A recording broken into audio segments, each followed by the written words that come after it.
YouTube, coming to you out of Detroit. Got a very informative and interesting topic for you guys today. I don't know if you guys is really familiar with the term Geechee, you know, or Gullah Geechee. If you're not really familiar with it and you heard the term, Europeans and white people have tried to make the term Geechee derogative toward black people. But the Geechee people are black people from West and Central Africa that were brought to the United States as slaves. And they were took along to South Carolina and Mississippi and those areas where they would harvest rice, indigo, and other things during the slave trade. And ironically, they still hold the land and they're still there today. Now the relationship to most African Americans is that it's a possibility if you're from Mississippi, South Carolina, and down around that area, your ancestry is probably linked to West and Central Africa and the Gullah Geechee. The Gullah Geechee is very important to reparations because those people are still maintaining their African heritage and culture that was passed down. Now, before I go, I'm going to show you some information, and this is purely for commentary, educational purposes. But I want you to think about when you hear the word Gullah Geechee, or when you see someone, and an older person may say they're Geechee. That's our heritage. And the reason that it's so important and tied to the reparations movement is because they hold the key to our history and our culture that they were able to still maintain to this day. You know, they had trees down there called angel oak trees in Charleston, South Carolina. You know, some of those angel oak trees are 400 years old. They say some of them is down there over 1,500 years old. The trees that tell a story.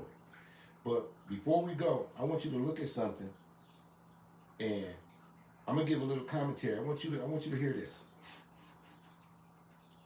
I want Jesus to walk with me when I'm on my Okay, I'm gonna stop right here and read this for you. It says the Gullah Geechee people are descendants of West African slaves brought to the coast of the Carolinas, Georgia, and Florida. Now, you got to think about that. You got to think about it. Because those people are still here today. Their family members are still in Michigan, Detroit, other parts of the country. And you need to be more informed about your culture and your heritage as black people. And you can see why people are really talking about the reparations movement and why it's just not something that they consider black people asking for a handout. Something is owed because something was taken. You know what I mean? In equity and law, you have to make people whole after they've been treated unjustly. You have to make them whole. And to not make the people whole and to not acknowledge that a wrong is done is the basis of why there's still institutional racism in this country to this day. Let's listen to some more. lonesome journey. Lord, I'm gonna read this. It says their geographical isolation from island communities helped them retain their culture and language that are distinct from those of other African American populations. I want you to ponder on that for a minute. When you see people that use terms and use certain dialects when they come from the Carolinas, that's because they're still connected to their family members in the South that still maintain that land, in that area, in that region. Let's look at some more. I want Jesus. I want Jesus to walk with me. Well, I died at dinner for telephone something about my ancestor them. I can feel the presence there today with me now. Because I know you don't. Okay, I want to stop right there and tell you who this lady is. She's a storyteller, and she's talking about her connections to her ancestors because she's never left the Carolinas. So her connection and her storytelling is a rudimentary part of those populations and those people. And when you hear the black people singing, I want Jesus, that's because the first slaves that came to this country were brought here on the Jesus of Lubbock. The ship that the first slaves arrived in these North Americas was named Jesus. So you know that the West African people and Central African people had no knowledge of the name Jesus because that name is Greek. So when they were saying they wanted Jesus, that was one of the storytellers about how they wanted to go back home. Like all of the old gospel songs, Swing Low, Sweet Chariot was about running away. The culture is rich. And in this you can see exactly why knowing your history and understanding what happened to us here is important. Listen to her some more. Watch over me. I grew up not knowing where I came from or how I got here. And why am I being treated as less than a human? You know, our grandmother said, now the buckle children go there. You don't look buckle in the eye. So I can't go over there no for play with them buckle there. We knew that the whites were different, but we didn't really know why. So it was just another day in the life of a little Gullah girl.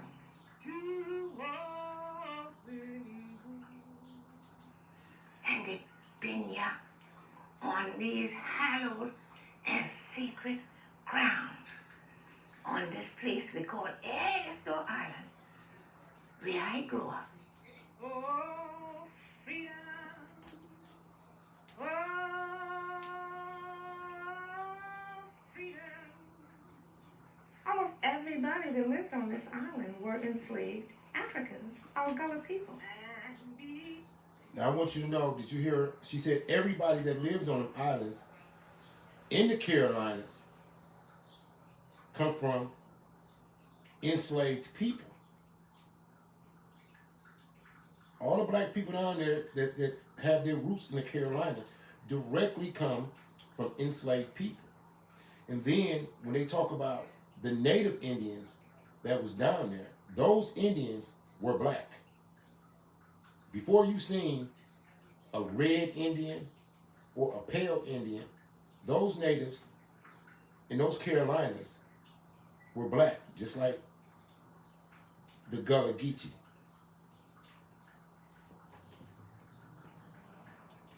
And the island, they had nothing but plantation. And all they call it the white gold, you know. The cotton and the rice and all the indigo. The enslaved Africans had to find a way to communicate. So that language was pretty much born here in America.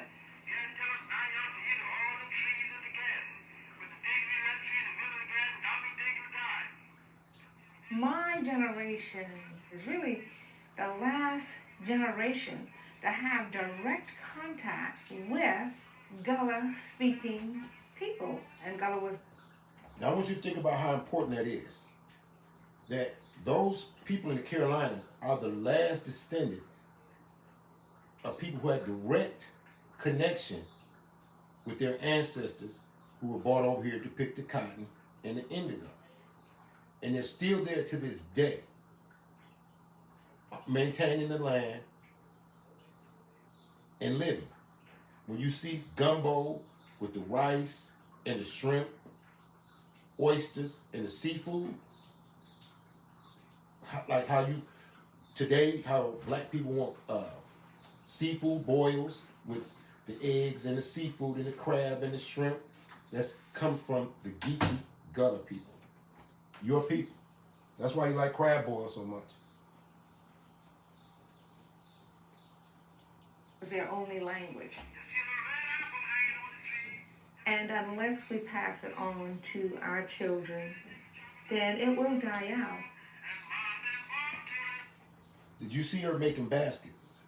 Those baskets are important because some of those baskets are hundreds of years old and they still have them to this day.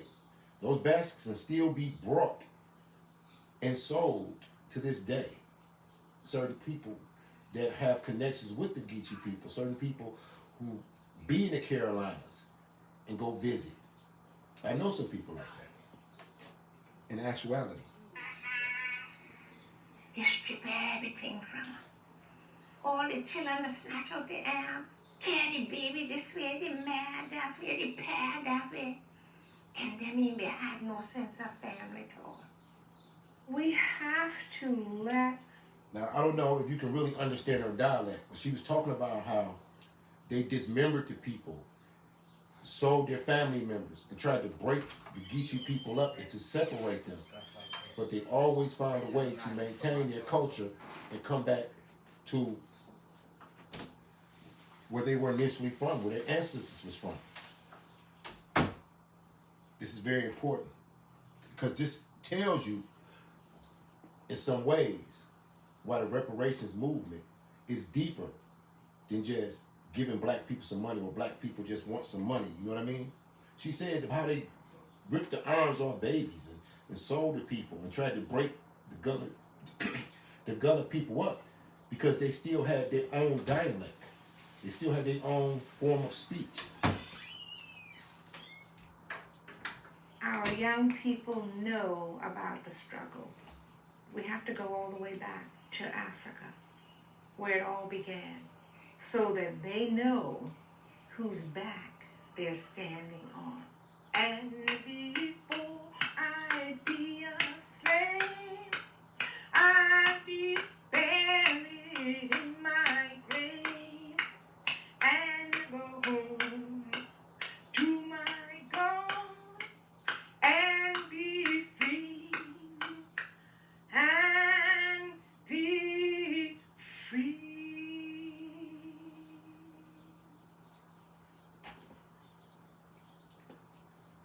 Okay, I'm gonna stop there. This is the first part in the series that I'm gonna do on the Gullah Geechee.